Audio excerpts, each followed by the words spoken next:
Ito yung trending na pasyalan ngayon dito sa Binangonan, yung Grace Hill.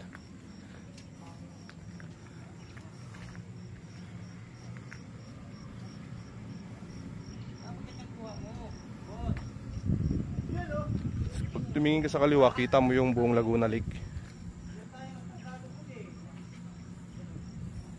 Kita mo yung bundok doon. Bundok din dito sa kabila. Oh, di ba?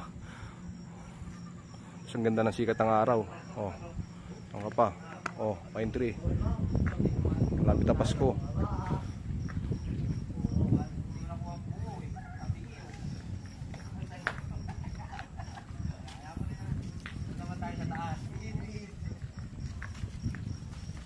Picture naman tayo. Picture ka ba niyan na kunwari nagkakape? Video lang ano? Video? Tagal!